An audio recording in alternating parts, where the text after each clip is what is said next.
Roll camera. Mics up. And action. Live from Australia, streaming around the world. The most cinematic podcast of your week awaits. This is Bottomless Popcorn with your host, Morgan Brown. Hello and welcome to this week's episode of Bottomless Popcorn. My name's Morgan. We're off to the movies again this weekend. We've got a good friend of mine, Clare Dixon, on the show. So we're going to be talking to her about her 4 favourite films as we go to the movies. Claire's hilarious. I'm really excited about this episode. So let's get straight into it. Welcome, Clare Dixon. Hello, everyone. My name's Claire, and the last movie I watched was a horror film called Alone, and it was freaking scary. Very Hello. Good. How are you, Claire? Thank you for doing this. I appreciate it. My pleasure. I'm good. How are you? I'm good too. We're just having a chat before we get underway. How do we know each other, Claire? I think that's a bit of an interesting story too, no? Well, as said previously before, Alcoholics Anonymous. Yes, that was some time ago, but we've since re-met under different circumstances, right? We know each other through Isaac. Yes. So you are the fiance of Isaac Butterfield. In case you can't tell from the background. Oh, no, I just thought you were a massive fan and just couldn't get enough. You split your time supporting Isaac Butterfield and Conor McGregor. You guys are engaged to be married. Mm-hmm. The date of marriage. Yeah. And how's that looking? Oh, well, because it's next year in July, I'm looking positively at it because it's such a long way away. So surely by then Gladys will let us do something. You would hope so. If not, it'll just be 5 people, and that might be just as nice. Yeah, exactly. You'll be one of the 5. Yes. Yeah, I got to carry the rings in, don't I? I'm the flower boy, the ring boy. You're my ring boy and bridesmaid. Oof, there we go. Look at that. Very good. All right, do you want to jump straight into it? Yes. All right, so we're going to go to the movies. Yeah. But we're going to stop at the candy bar. So what snacks are you going to get from the candy bar to watch the movie with today? I'm going to get a chocolate chop top and I might get a bag of Maltesers and a Pepsi Max. Yeah, nice. What, a regular just soft drink or frozen? Oh, I'll get a regular. Yeah, nice. Okay, very good. And no popcorn, just the Maltesers and the choc chop? I'm not feeling salty this morning. I think I'll go with me sweets. All right, very good. I like that. What about you? Yeah, I think I'm the Maltesers too. Yeah. And just a regular Pepsi Max. Yeah. The choc top maybe if it's in the nighttime. But yeah, that's fair. We'll have to see. What about the first time you ever went to the movies? Do you remember the first movie you ever saw at the movies? I think so. I think I was 5 years old, and I think it was one of the Land Before Time movies. Oh, okay, yep. Yep, and I'm pretty sure that was the time that I got this little scar on my chin. The old flippy seat debacle. The flippy seat. Yeah. I crawled under hunting for popcorn. Mum turned for a minute and it went up and knocked me back and blood went everywhere and I had to get stitches. So it was Imagine a good that family in day. the darkness, trying to solve that problem in the darkness of a movie theatre. All this noise going on. Poor little Dixon's on the ground crying, her eyes out. Little Dickie was not pleased. Imagine the guy that was working there, like with the torch, just going, "Oh, I don't get paid enough for this." Yeah, no, I didn't see that or whatever. They weren't pirating the movie. I don't care. What's a movie you remember seeing, but you remember seeing it more for the experience of seeing it rather than the actual movie? Mm-hmm. I would definitely say Harry Potter. Okay, yeah. I can't remember which one it was, but it was in primary school and we all dressed up as our characters and everything. Sure. So I think I was Hermione, or maybe I just had a hat on because I'd forgotten about it and I was like, "Mum, we need something that looks like Hogwarts." And she was like, "Here you go, dickhead." Look, there's a construction site out the front. I got you an orange cone. Put this on your head. Go. Very good. That's right. So this is in primary school, right? So is this like part of a book club type thing where they've taken, all the kids to go and watch one of the films that you've just read in library or something like that? It weren't no book club. I think it Oh, was no. just like year 5, 6. If you want to go and see this, we need to get your slip and a blood sample, and then you can go to the movies. Oh, so they were ahead of COVID times back then, even. Oof. Oh, they knew. Dudley Primary School knew. There you go. What about so if movies are based on like novels and books, comic books, stuff like that, do you find yourself reading them like before the movie comes out, or are they something you visit after you've seen the film, or you don't particularly care? You just read it if you read it. Mm-hmm. I would say I don't particularly care. I'll read it if I watch the movie and I'm still like thinking about it and want to read it, because it takes a lot for me to read a book. So I did read 2 of the Harry Potter books that were really, really good. And I don't know, at that moment, I've just been really into true crime. So I'm reading 1 book now, but probably not many movie books. I just want the movie to be a movie and switch off and absorb. For sure. Yeah, very good. Is there any like of the true crime stories you have read? I know you've looked at a lot of them. Like even recently you were doing the William Tyrrell one, and I think you're doing the Daniel Morecambe one right now. So are they things like, they're tough subjects for sure, but are they things you'd like to see as movies, or do you think that's a bit because they're in Australia too, they might be a bit too close to home kind of thing? Or I think that if they were done right, I think that the Daniel Morecambe one could be a really good movie. William Tyrrell, just because it's still unsolved and still quite fresh, I think it could be really good if it was solved, but they need to have big bad Gary Jubilant in it to make it worthwhile. He seems like a really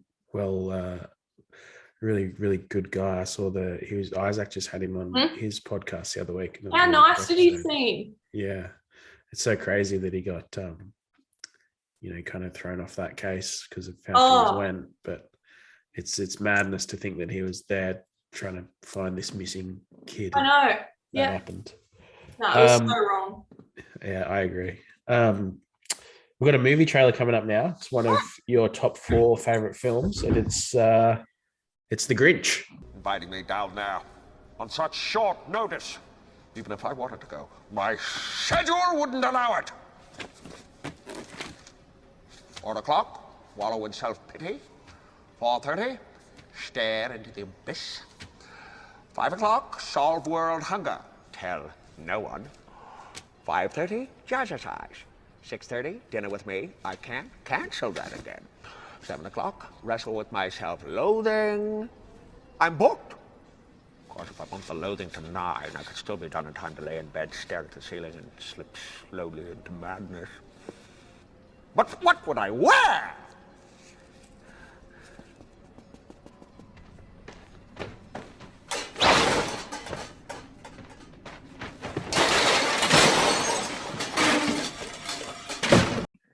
Cindy Lou Who.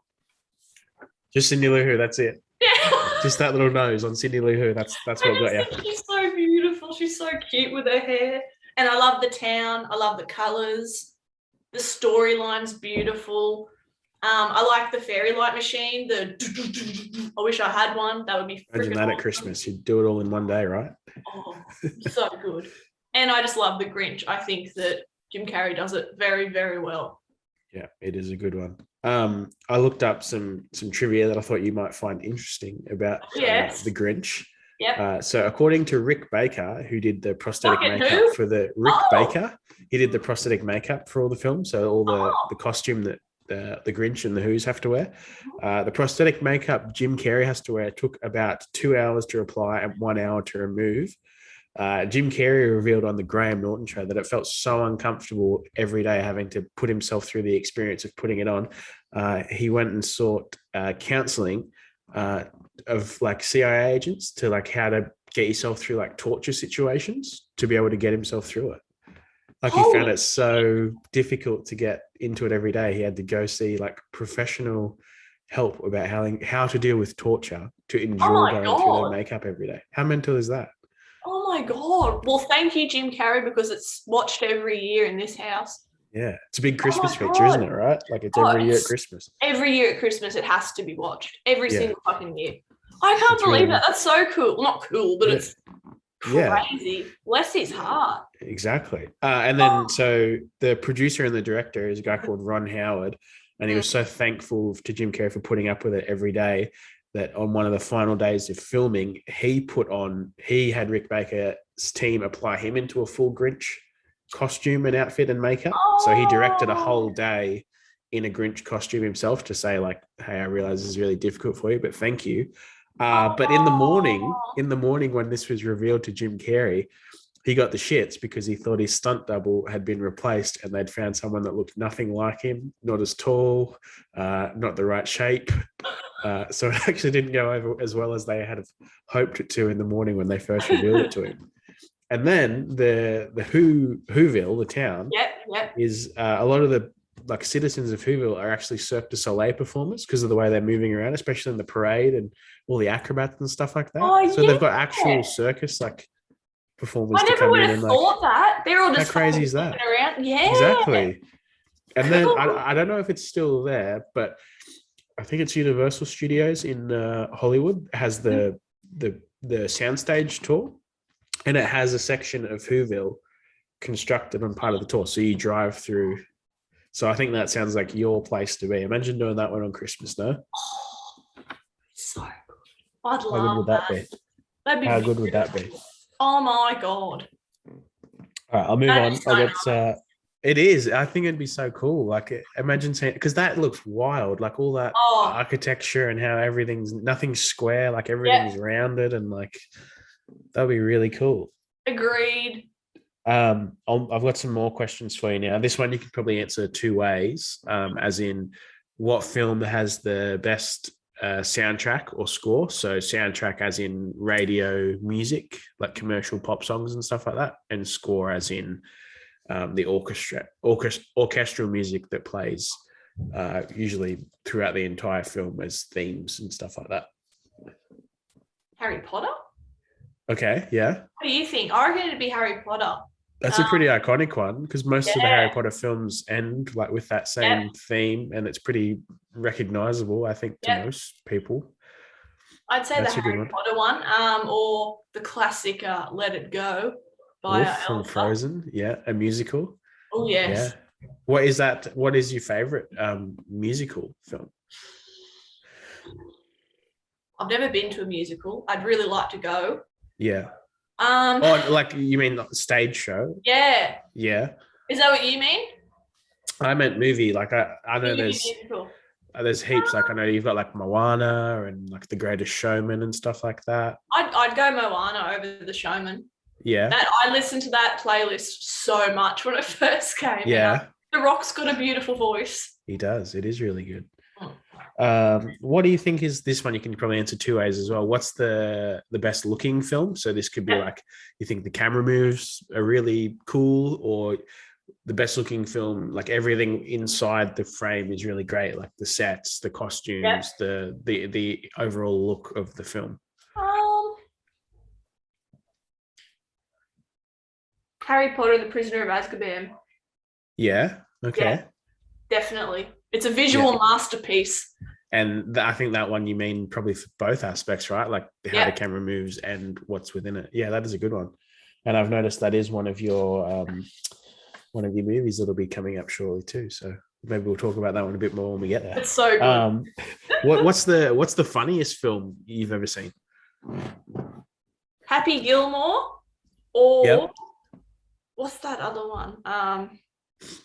Happy Gilmore, or I thought The Longest Yard was pretty funny, but I haven't watched it. I'd go Happy Gilmore, I think. Yeah. Okay. Adam Sandler. That is a really good one. So that's the Happy Gilmore is the golfing one, and then you said The Longest Yard, which is the prison football one. Yeah. Too. Yeah. I think his sport comedies are really good. Like they are.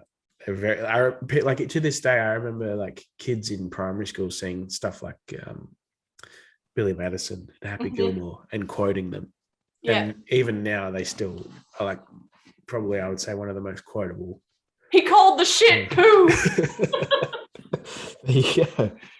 All right. We'll switch ends of this spectrum now. What's the saddest film that you've ever seen? Marley and Me. Yeah, anything with an animal that dies. Yep. Move on. Don't want to talk about All right, we'll move on. What about the scariest film that you've ever seen? What's that? The House on the Left. Yeah. It's What a about that horror, one? Got you. horror thriller movie about a girl and her family that go to it's not a beach house, it's not a lake house. There you go. Yeah. And something happens to her that is really, really messed up. And the storyline's just super engaging from the start. It's not one of those movies that you sort of, play on your phone or go and get a snack. You have to like sort of watch it and you just sort of in it from the moment it starts. It's really good. Yeah, Highly awesome. recommend. And that's like, even now when you watch it like multiple times, well, you've seen it since more than once, so it still holds up and it still feels scary to you when you watch it. So scary. I'm pretty sure, actually, now I think about it, I think that old mate from Breaking Bad's in it. Okay. Yeah. Jesse, is it? Jesse? Yep. I'm pretty sure he's one of the baddies in it, and it's still a really, really scary movie. That's awesome. I think like a film like that where like it can remain funny beyond the first viewing, or it can remain scary, like that's probably a pretty good sign of a film that's really well done. So I'll have to check that one out. I haven't actually seen it. You should watch it. I think it's on Netflix. I have the DVD. I'll have a look for it. I'll search this one out. Has a film ever made you mad watching it? Oh, Mamma Mia. Yeah.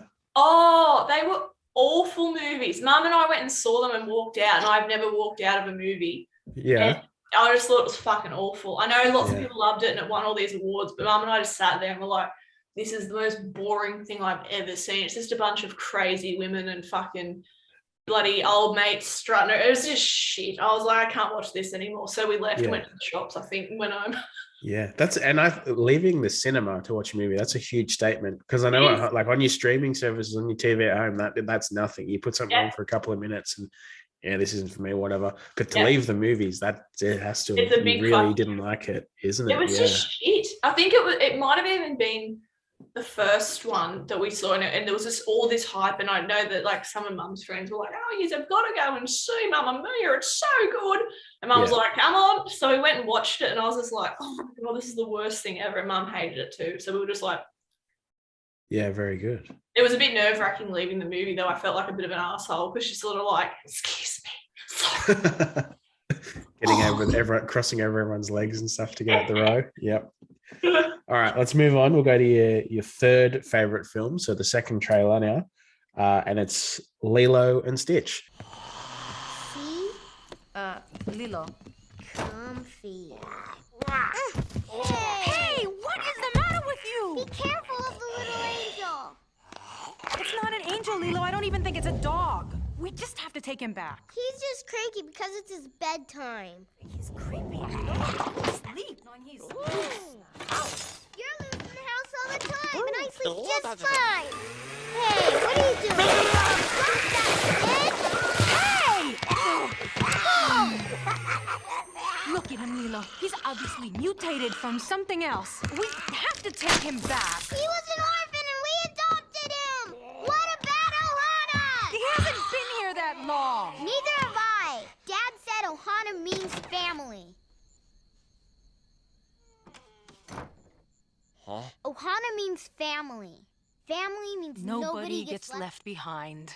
Or forgotten. I know. I hate it when you use Ohana against me.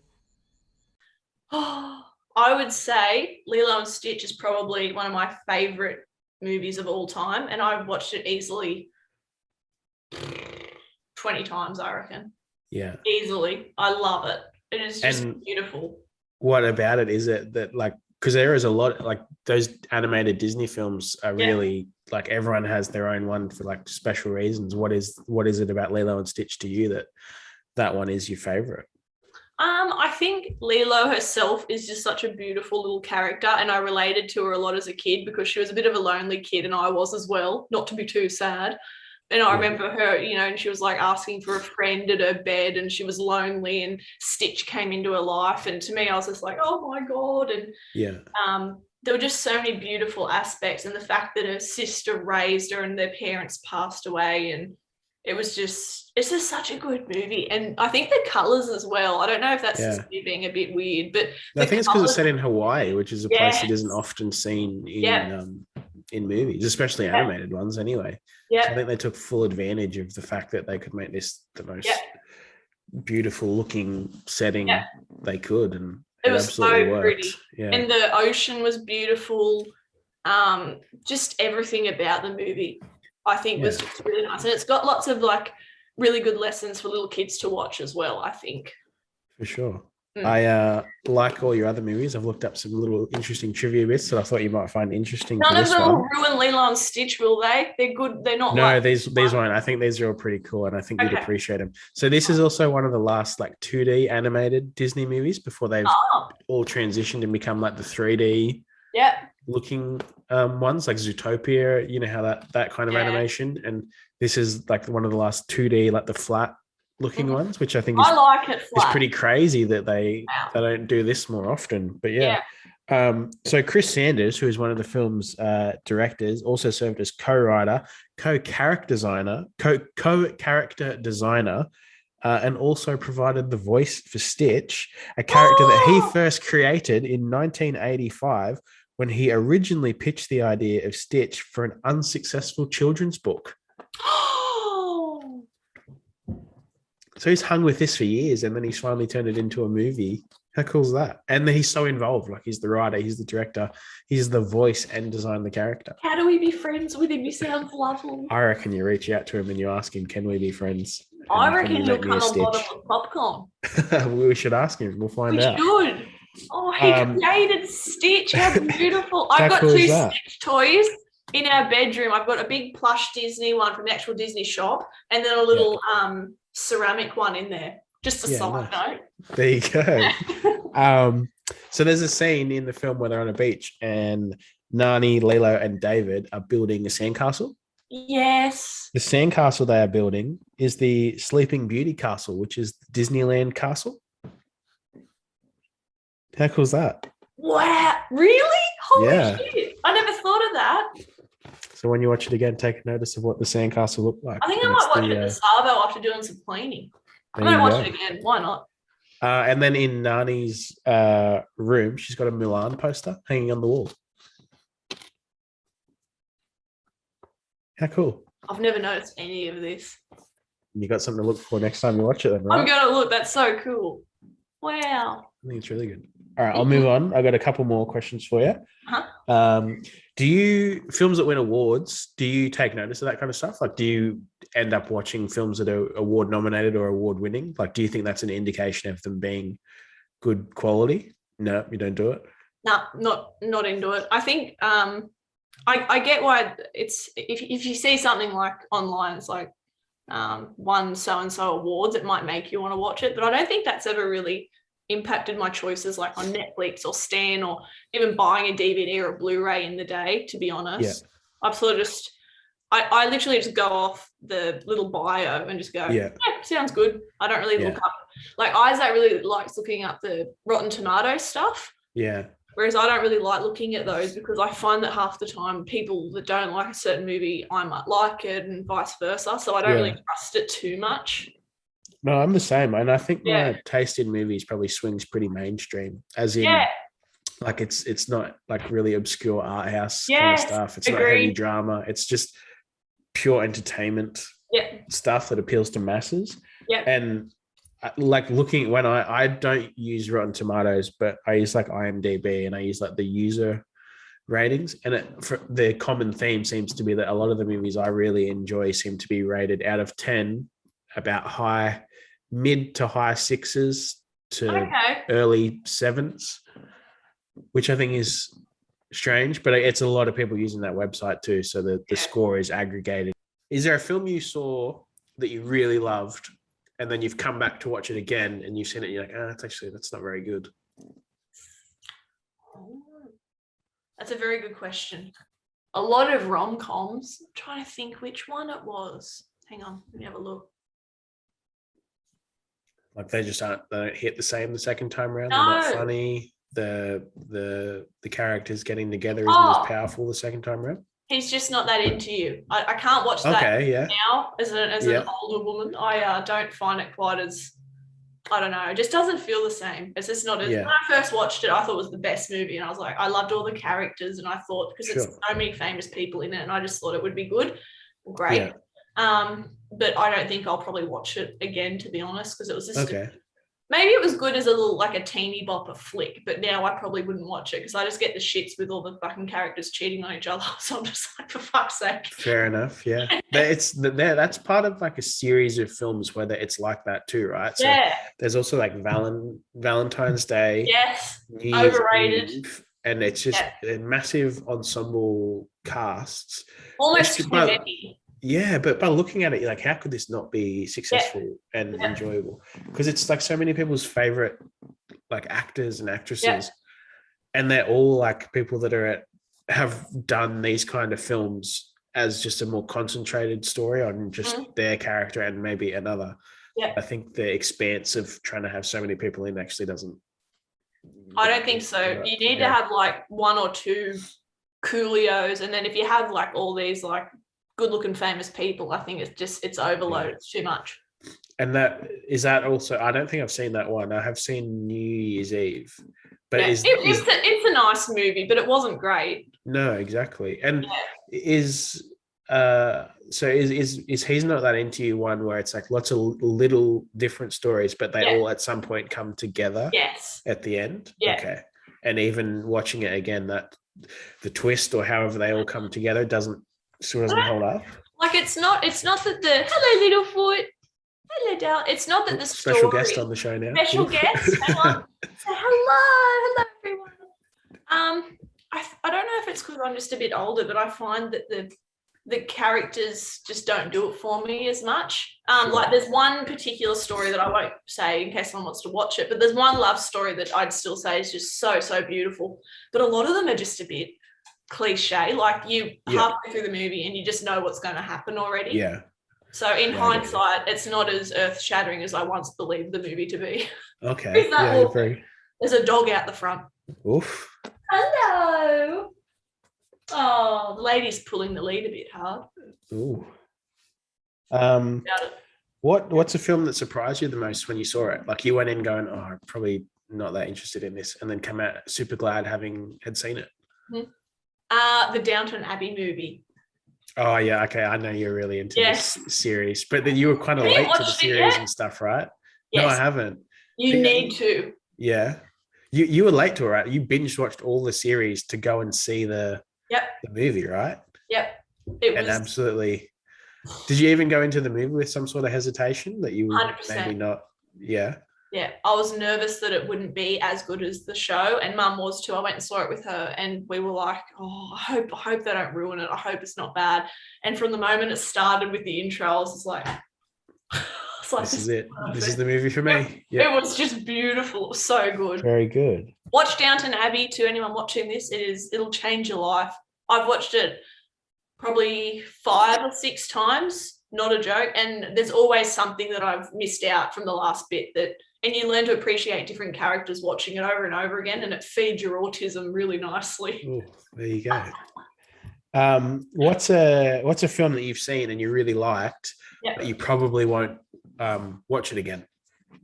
Oh, it's a good question too. Probably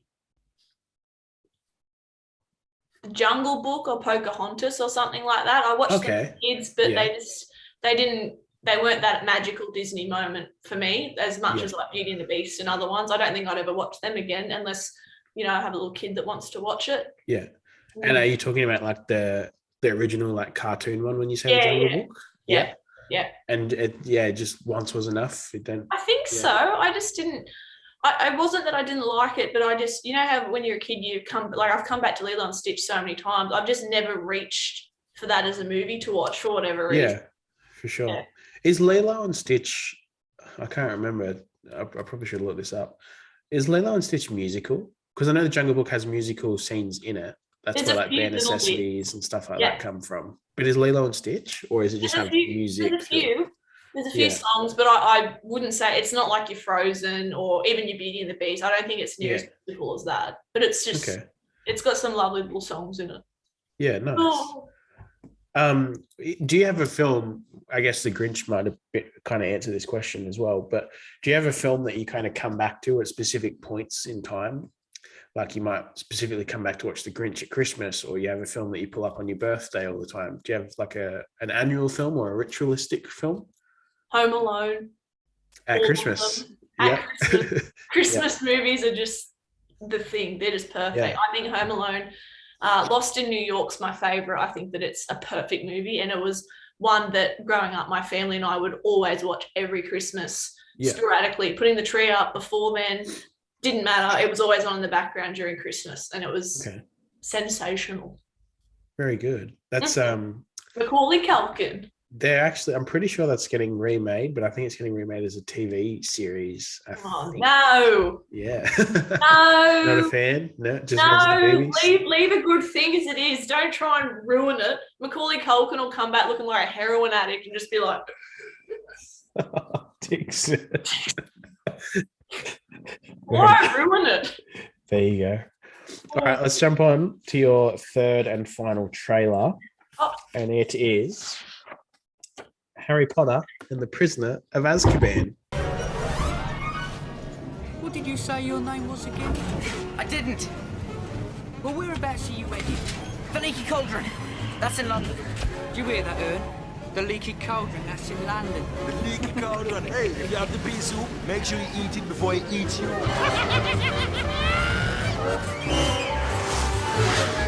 the Muggles? Can't they see us? Muggles? They don't see nothing, do they? No, but if you jab them with a fork, they feel it. Whoa! Little old lady at 12 o'clock!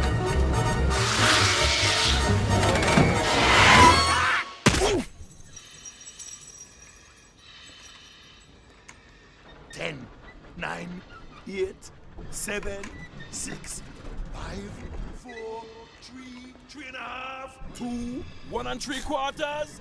Yes! There you go. Tell me about this one. Why do you like this one out of all the Harry Potter films? What about this one stands out the most to you? Character development. It's visually amazing. I think that I don't know if graphics is the right word, but I'm going to say graphics are just, everything about it is just, it's sort of like Harry Potter goes like this and it's perfect. And then it just goes, to me anyway. I just think it's so good. And I think that the friendship of the trio, I think that everything just sort of starts coming together a little bit more and evolving. And yeah, I just think it's the best movie ever. So good. Nice one. Very good. Thank you. I've got a little bit of trivia on this one that I thought you might find interesting too. Oh no. These are quite cool. So this is the third Harry Potter film. Yeah. The first two were directed by a man called Chris Columbus, who actually made the original Home Alone movie. There you Didn't know that. That's cool. But he wasn't replaced. He just opted not to come back for a third Harry Potter film. So they got a new guy called Alfonso Cuarón.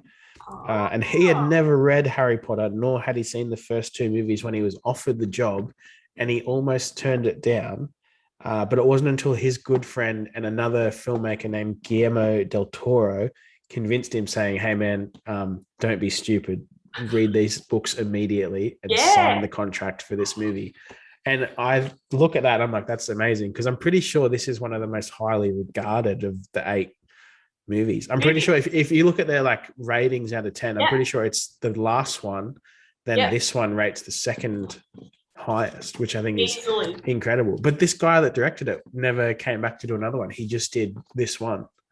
I wonder if because he didn't know much about the movie beforehand, it made him do it differently or something, or he made it more, because it feels slightly more magical, that particular movie, than the other ones. And I put a thing up on Instagram ages ago about it, and a few people were just like, "Oh my God, this is the best Harry Potter movie." And I was like, oh my God, other people think the same thing, because I've always loved it, and my brothers too.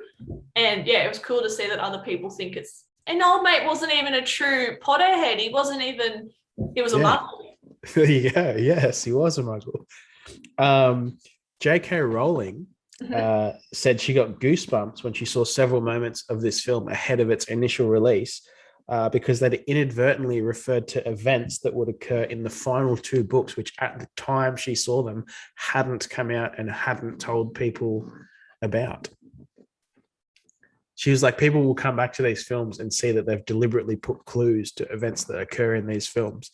But at the time, she had not provided anyone with the knowledge that they would need to be set up. How clever is that? Wow. That's amazing. So it had little Easter eggs in the movie. Yeah. Wow.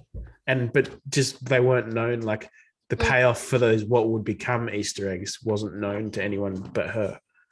That's cool. What a woman. Yeah. Wow. The Dementors feature in this film.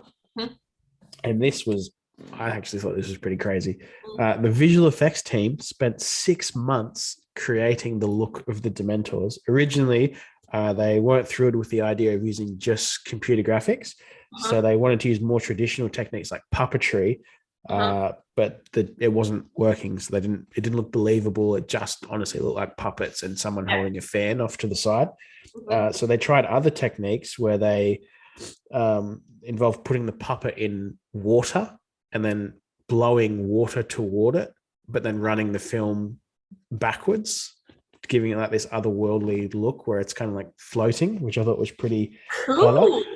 But it was going to be too expensive to film it that way, cut it out, and then put it into the shot. So they had to create a simulation based on that look and then end up doing it out of all CG anyway.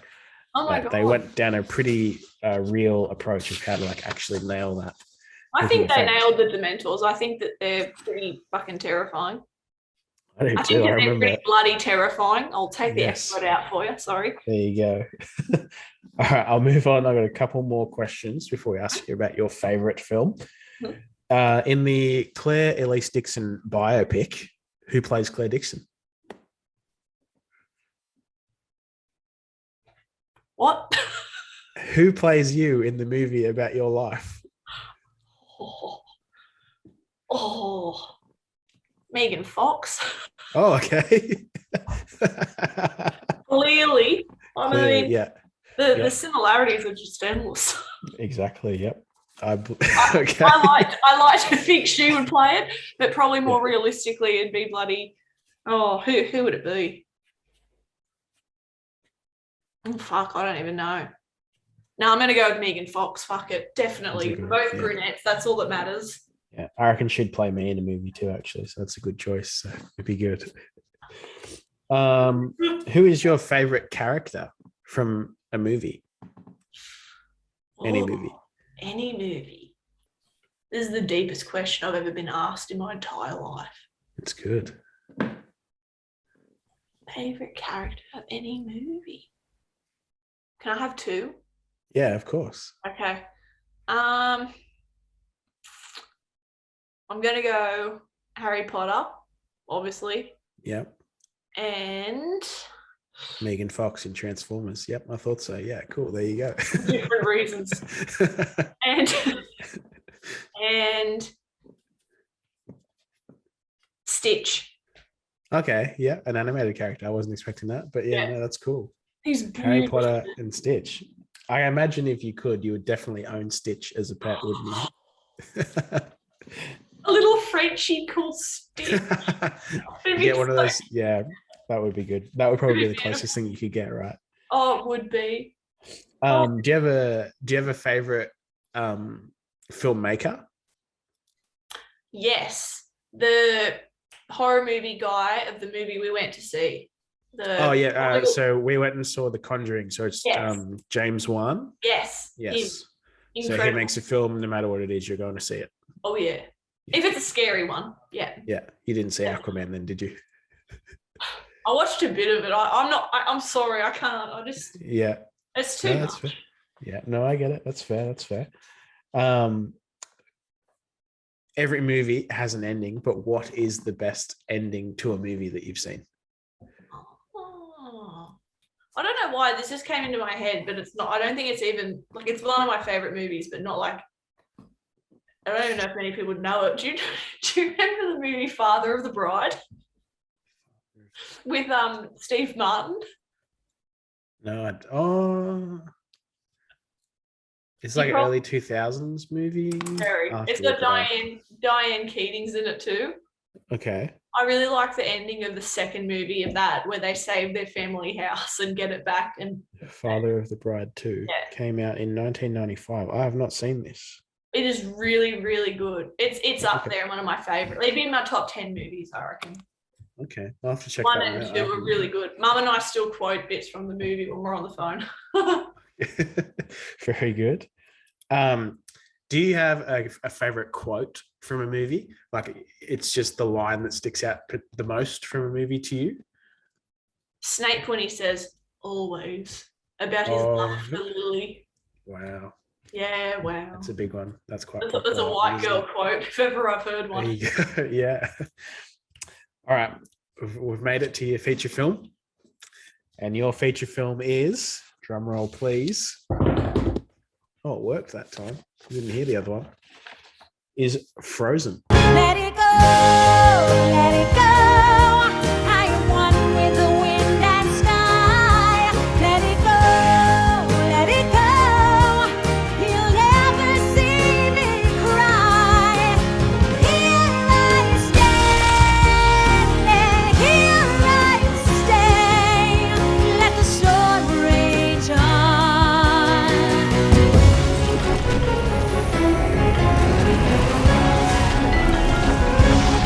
My power flurries through the air into the ground.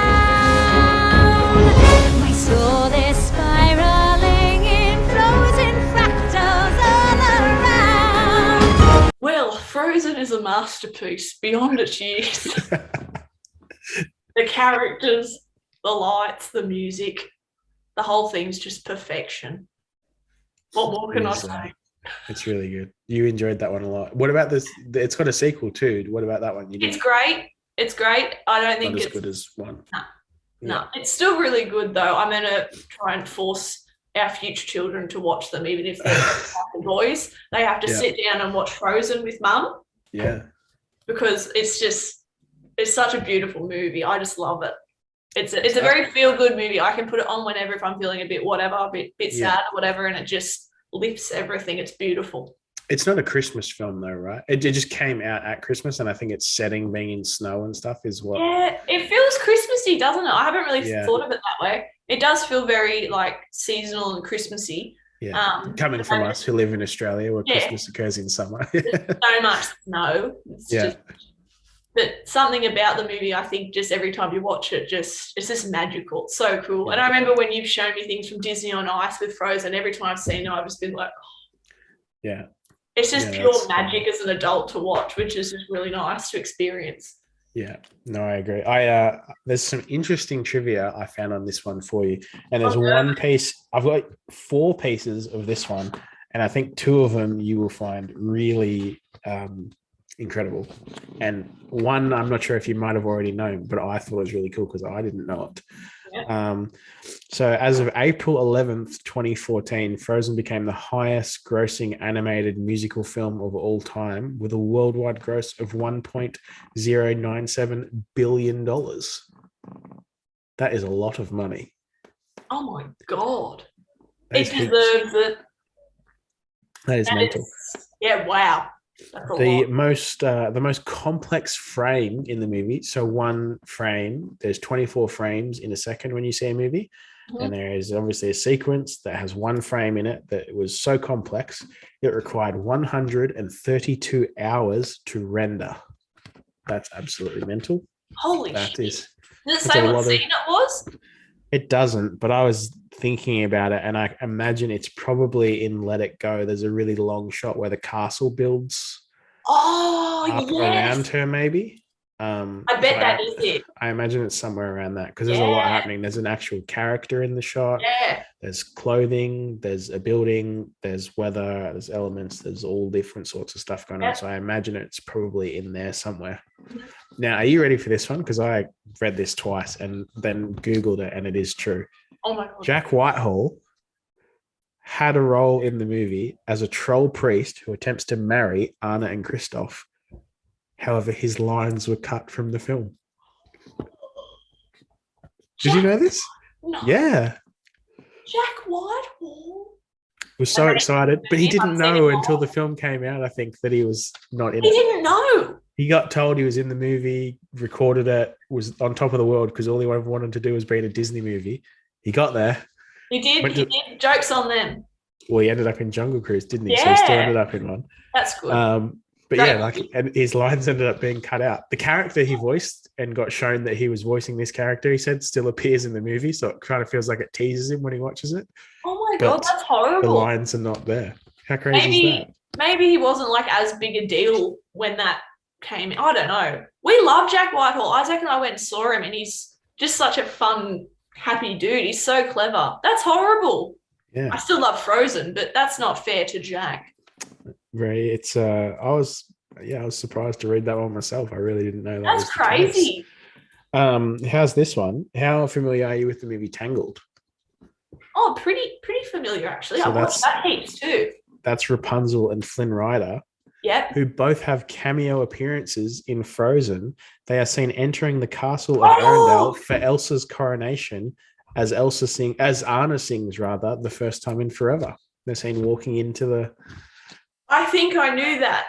How think cool is that? Not old mate, but I think I saw a character that looks a bit like Yeah. Rapunzel from Tangled. Yeah, I didn't think this was true. I was like, oh, this is going to be like some absolute deep background Yeah. character. Do a quick Google search on that, anyone, if you're Yeah. listening and interested. And it's legitimately, it's those two Oh, characters. that's beautiful. She doesn't have the blonde hair. She has Yeah. the short brown She's hair moved from on the from end of the that. film. Yeah. Yeah. So it's after the events of Tangled take place. But yeah, that's That's how gnarly is that? so good. Very good. Oh my All god. right. So Frozen is your favorite film still, yeah? Oh god, yes. Except I'm very dirty that Jack Whitehall wasn't part of it. Does Asshole. that change your outlook on the film now? But it makes me Still a the little bit best. disheartened. There you go. All right, I've got two more things for you now. This is like the last question I have for you. What is the film you are looking forward to seeing the most next at the movies when we can go? Downton Abbey 2. Okay, I think that's next. I'm pretty sure that's next year, right? It was meant to be Yeah. this year. Sucks. I think we're going to be delayed a little bit of time. We're currently in some lockdowns right now in New South Wales, so that'll be Yes, we a are. little bit. I can't stop Unfortunately. eating chips. Can't wait. Now I've used one of your top 4 favorite films for this bit now, and I've gone online and I've intentionally found a really bad 1-star review for one of your top 4 films. I beg But your pardon. I've removed all the mentions of what film it is. So I'm going to read No. you the review, and I want you to guess what the film is, and I want you to defend the film from I this will. scathing 1-star To the review. death. Very good. Are you ready? Yeah, I'm not happy about it. Okay. So the All right. title of this review is "Why is this film liked so much?" How this film is awful. A wonderful book should not be turned into a full-length feature film. The film is filled with bad jokes. One of the original messages gets completely jumbled up. The writers felt it was necessary to put a bunch of adult jokes that are gross, painful to watch, and when you realize it's based on a book, while some characters look fairly good, others look like demons. They act like demons. They are nothing like the author envisioned them to be. They don't even act like characters from the original book. The setting, while fairly large, have bleak colors. Some appear fairly ugly. It rarely follows the book, and when it does, you finally get a sense of relief. Then a gross joke is shoved in your face, and you begin to despise the film even more. I do not understand how people like this film. Which of your top 4 films? Are they talking That- about Harry Potter? Do you want me to tell you what it is? Yeah. I picked this one because I thought it might trick you for that. It is not for Harry Potter. They're talking about The Grinch. What? Who the hell would say that about the fucking Grinch? Well, that's what I'm not sure of either. Can you defend this review? Yes, I can. That person's a fucking idiot. Very Oh my god. Saying that the characters look like demons, and who's that invested in the Grinch book? Get over yourself. Watch the fucking movie, you loser. very good. Can you imagine writing that about The Grinch, which is one of the greatest movies of all time? It like just screams that it's been written by an adult who went to a family film with a very high brow of like, this must be like, if this doesn't, like, that's mental. I can't believe that. What a fucking loser. I bet it was like some big fucking, just big fat bloke that fucking lives in a basement and bloody trawls the fucking gum tree for hours drinking mother drinks. There you go. So fucking All right. or her. Very good. Well, that's it, Claire. We're done. Thank you so much for coming on. I really appreciate it. Where can people reach out and find you if they've got some quarrels with your picks of films here? Where can they reach out and abusively direct message you? Don't at me. My Instagram is Little Dixon Clare, Lil Dixon Clare. And you and Isaac have got a shared YouTube page now too, right? What about that one? Where can they find you there? I feature on Isaac's second channel, which is called Little Butts Man. So I'm on there sometimes. I pop my head up and try and help out when I can. Very good. And yeah, other than that, don't find where I live. Yeah, I was going to say next, what your address for the house is? What's that one? 1-2 Smith Street. In Whoville. There you go. No, that was awesome, Claire. Thanks so much. I really appreciate you coming on today. Thank you. My pleasure, love. Thank you very much. Thanks for listening to this week's episode of Bottomless Popcorn. For bonus content, news, and upcoming guests, follow us on Instagram at Bottomless Popcorn Pod. Subscribe to our channel on YouTube. If you'd like to contact the show, you can email us at bottomlesspopcornpod@gmail.com. And be sure to leave a review of your own favorite film wherever you listen to podcasts.